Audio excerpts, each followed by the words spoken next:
구약 선지자들에게 주셨던 말씀과 같이 하나님의 비밀이 이루어지는 일.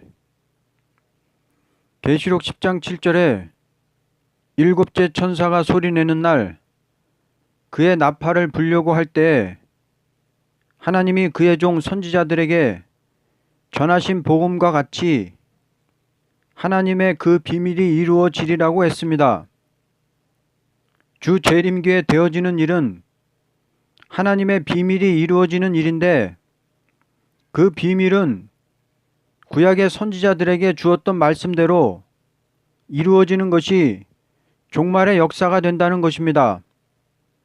따라서 입맞은 14만 4천이 사자같이 세계를 향해서 전할 복음은 선지자들이 전했던 이사야부터 말라기의 말씀을 다시 예언하는 것이라고 10장 11절에 말씀을 했는데, 오늘 이 말씀을 살펴보고자 합니다.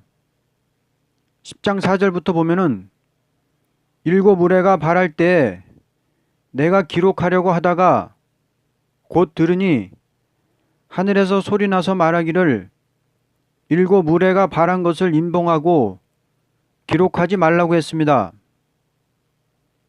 말세종들이 사자에 부르짖는 것 같이 큰 소리로 외치는 때에 일곱 의뢰가 발한 것은 종말의 역사가 강하게 일어나서 세계를 각성줄 때에는 우레가 내리치듯이 하나님의 진노가 내리는 날이라는 것입니다. 이 우레 소리에 대해서 아무런 기록도 하지 말라고 한 것은 말세의 종은 진노의 날에 재앙이 하등 관계가 없다는 것입니다. 왜냐하면 이 재앙은 악한 세상을 벌하기 위한 진노이니 말세의 종은 살아계신 하나님의 말씀대로 될 것을 믿고 전하는 것뿐입니다. 5절에 내가 본 바 바다와 땅을 밟고 서 있는 천사가 하늘을 향하여 오른손을 들고, 우리가 2절에서 말세 사명자가 계시록을 들고 땅과 바다를 밟고 역사한다는 것은 종말의 역사는 세계적인 역사로서 세계 인류가 다 함께 깨우침을 받는 역사요, 세계를 움직이는 역사를 보여준 것이라고 배웠습니다. 그 말세종이 하늘을 향하여 오른손을 든 것은 하나님께 맹세를 하기 위함입니다. 우리 기독교인들은 기도를 하되 참된 기도를 하여야 되며, 맹세를 하되 참된 맹세를 하여야만 됩니다. 아무리 기도를 많이 하여도 열매가 없고, 아무리 맹세를 세워도 열매가 없는 사람이라면 왕권의 축복을 받을 수 없습니다. 왕권의 축복을 받는 자가 되려면 참된 맹세를 세워야 된다는 것입니다.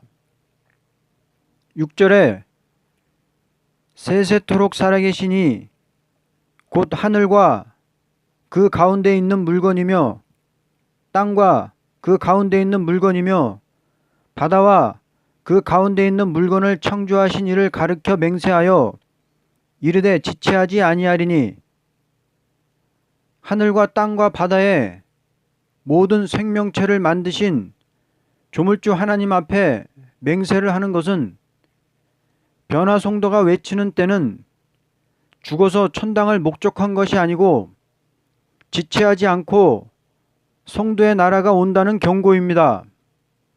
그러므로 이 역사는 조물주 하나님을 가르쳐서 맹세하는 일인데, 이 맹세라는 것은 하나님께서 선지자에게 주셨던 말씀대로 이루어지는 일에 절대 내 몸을 바쳐 급한 경고를 하겠다는 맹세를 하는 것입니다.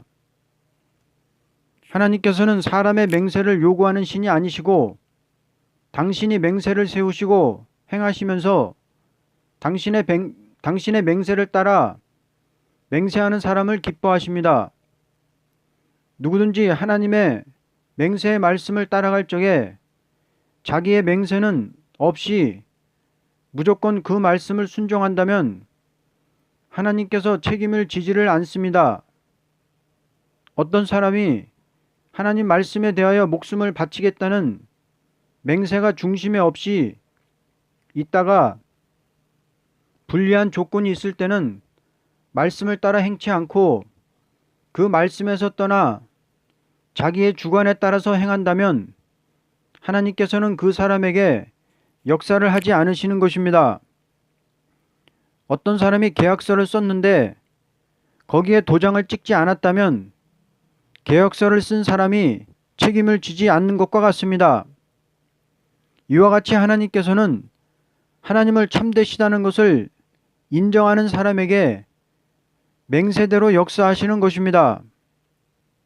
아브라함이 하나님은 참되시다는 신앙에서 아들을 바치기까지 순종할 때 하나님께서는 아브라함을 가르쳐 맹세를 세워서 내가 내게 큰 복을 주고 내 씨가 크게 번성하여 하늘의 별과 같고 바닷가의 모래와 같게 하고 내 씨가 그 대적의 성문을 차지하게 하겠다고 맹세를 하셨습니다. 하나님은 진리의 신이시니 그 진리를 따라 맹세를 하고 그대로 나가는 자를 진실한 자라 충성된 자라고 인정하시는 것입니다. 앞으로 자자손손이 새 땅 축복을 누릴 사람은 진리의 하나님을 향하여 자기를 세워 맹세하지 않고 하나님으로 맹세를 하는 자라야 되는 것입니다. 진리의 하나님으로 맹세한다는 것은 하나님께서 행해 주실 것을 믿고 끝까지 기다리고 순종하는 것을 말합니다. 인생이라는 것은 진리의 하나님을 떠나서는 아무것도 할 수 없고 진리의 하나님을 향하여 구하기도 하고 진리의 하나님을 향하여 목숨을 바쳐 맹세하는 일이 있어야만 되는 것입니다. 왜냐하면 이러한 사람에게 하나님께서는 영원한 새 시대의 축복을 주시기 때문입니다. 7절에 일곱째 천사가 소리내는 날 그의 나팔을 불려고 할 때 하나님이 그종 선지자들에게 전하신 복음과 같이 하나님의 그 비밀이 이루어지리라고 했습니다.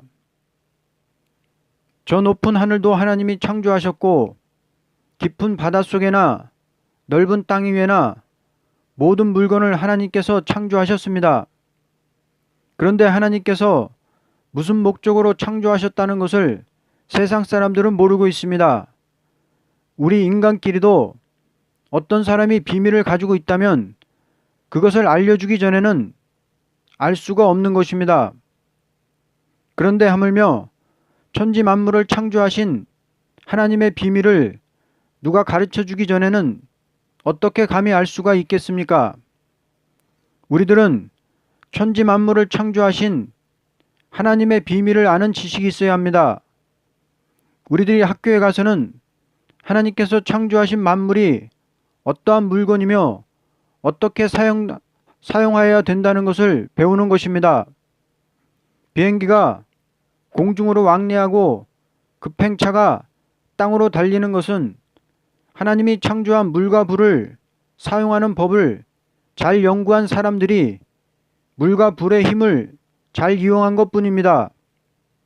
그러나 비행기를 타고 다니는 사람들이나 급행차를 타고 다니는 사람들은 천지 만물을 창조하신 하나님을 알지 못하고 그날그날 먹고 사는 빵 문제를 해결하려고 분주히 왕래하는 자가 대부분이라고 해도 틀린 말이 아닐 것입니다. 그런데 우리들은 천지 만물을 창조하신 하나님의 비밀을 배우기 위해서 말씀을 배우고 있습니다. 나에게 말씀에 대한 갈급함과 목마름이 있고 하나님의 비밀을 꼭 알아보고 싶은 마음이 있습니까? 이 마음이 있는 자라면 분명히 새 시대의 복을 받게 될 것입니다. 옛날 노아 때에도 하나님께서 물로 세상을 심판하겠다는 당신의 비밀을 노아에게 알려주셨던 것입니다. 하나님께서 노아에게 말씀하시기를 너는 방주를 만들어서 구원을 받으라고 하셨습니다. 그러나 이 비밀을 안 노아가 비도 오지 않는 때에 앞으로 비가 와서 물로 심판이 된다고 말하면서 방주를 만들 때 이 비밀을 모르는 사람들은 노아를 미친 사람이라고 했습니다. 그러나 노아의 말대로 40일 동안 밤낮으로 큰 비가 오되 조금도 그치지 않고 하늘에서 물이 쏟아져 내려오고 땅에서 물이 솟아오를 때 모든 사람들은 다 물에 잠겨 죽게 되었습니다. 이와 같이 하나님의 비밀을 모르고 노아를 미친 사람이라고 하던 사람들은 슬피 울면서 죽고 말았던 것입니다. 그런데 앞으로도 세상 나라가 그리스도의 나라가 될 때에 하나님의 비밀을 모르는 사람들은 노아를 미친 사람이라고 하던 사람같이 되고 말 것입니다. 우리들은 하나님의 비밀을 아는 것이 세상의 과학을 배우는 것보다도 더 필요하다는 것을 알아야 합니다. 하나님께서 노아에게 전한 비밀은 물로 세상을 심판해버리는 일이 있을 것이니 방주를 예비하라고 한 것입니다. 그러나 하나님께서 선지자들에게 복음을 전하실 때에는 앞으로 내가 불로 세상을 심판할 것이니 불 가운데서 구원을 받으려면 내가 가르친 말씀을 그대로 믿고 순종하라고 하셨습니다. 하나님께서 선지들에게 복음을 전하신 것은 그 당시 사람들에게 전할 말씀이 아닙니다. 그때 선지자들에게 글로 받아 쓰게 하셨고 우리들에게는 그 뜻을 분명히 알도록 역사하시는 것입니다. 이날까지 하나님께서 선지자들에게 전하신 복음이 무슨 뜻인지를 알지 못했지만 이제는 알 때가 되었습니다. 이 복음은 하나님께서 선지자들에게 전하신 복음을 세상이 다 알도록끔 다시 전하는 것입니다. 왜냐하면 구약 말기의 이스라엘의 종교 부패가 오늘의 종교 부패요, 이스라엘의 인심 악화가 오늘의 현 사회요, 정치적인 부패가 오늘의 정계를 가르친 것이요, 과거의 북방 아수르와 바벨론이 오늘날의 북방에 자리 잡은 공산주의와 앞으로 나올 짐승 정권을 가르친 것이요, 바벨론의 남은 자가 하나님 앞에 호소한 것이 오늘날 사명자를 뜻한 것이고 동방 고레스의 정권이 예루살렘을 복구하는 권세가 된 것이 오늘의 동방 역사가 되는 것입니다. 그러므로 우리는 계시록 10장 7절과 같이 일곱째 천사가 나팔을 불게 될 때에 하나님의 비밀이 그 종 선지자들에게 전하신 복음과 같이 이루어진다는 것을 사자같이 외쳐야 될 사명입니다. 이는 다시 예언의 말씀으로 경고의 나팔을 불어야만 됩니다. 선지서를 해석하는 것보다도 선지서를 다시 읽는 정도에서 이 시대의 사람에게 경고할 말씀이 이사야를 비롯하여 말라기까지 얼마든지 있습니다. 내 해석, 네 해석 할 필요 없고 성경 본문 그대로 읽어서 눈물을 흘려 경고할 때는 왔습니다. 우리는 죽어서 천당 가는 복음을 전하는 것을 목적하지 않고 온 세계가 불로 살라지는 날에 새 시대 가는 진리를 가르치는 것을 목적해야 됩니다. 이날까지 사도들은 선지서에서 부분적으로 초림의 주가 온 것을 가르치는 목적에서 예수의 행적을 기록하고 성경을 들어서 편지를 썼던 것입니다. 그러나 마지막 변화 성도는 선지서의 부분적인 말을 할 때가 아니고 지상왕국이 이루어지는 것은 선지서에 말씀한 대로 지상왕국이 올 것을 증거한 것입니다. 심판의 비밀은 과거의 선지들이 전한 복음과 같이 이루어진다는 것을 증거할 것뿐이라는 것입니다. 기독교의 복음은 하나님께서 선지자들에게 전하신 복음이 있고 예수님께서 제자들에게 전하신 복음이 있습니다. 사복음은 예수님께서 제자들에게 전하신 복음을 기록한 글이며 편지서는 복음을 받은 종들이 복음을 변론한 글입니다. 그러나 선지서는 여호와 하나님께서 직접으로 선지들에게 전하신 복음인데 심판과 새시대를 목적하고 전하신 것입니다. 첫째는 원수를 갚아준다는 것을 목적하고 말씀하셨습니다. 하나님의 말씀은 강한 이방을 없이 하겠다는 것과 부패한 정치와 종교와 사회를 다 불사르고 신령한 당신의 사람으로 완전한 평화 왕국을 이루겠다고 하셨습니다. 둘째는 인류적인 구원을 선포하고야 심판이 온다고 말씀하셨습니다. 하나님께서 아들을 보내어 이방의 빛이 되게 하시어 그 빛을 따라오는 자는 구원하고 따라오지 않는 자는 다 심판함으로 새 시대가 올 것을 말씀하셨습니다. 셋째는 말씀을 지키는 자로 새 시대를 이룰 것을 말씀하셨습니다. 넷째는 선지와 같이 목숨을 아끼지 않고 복음을 전하던 종들은 구약 때로부터 심판 때까지 다 왕권의 상급을 받게 되고, 왕권 받은 종들을 망하게 하려던 자들은 멸망시키는 심판을 가르친 것입니다.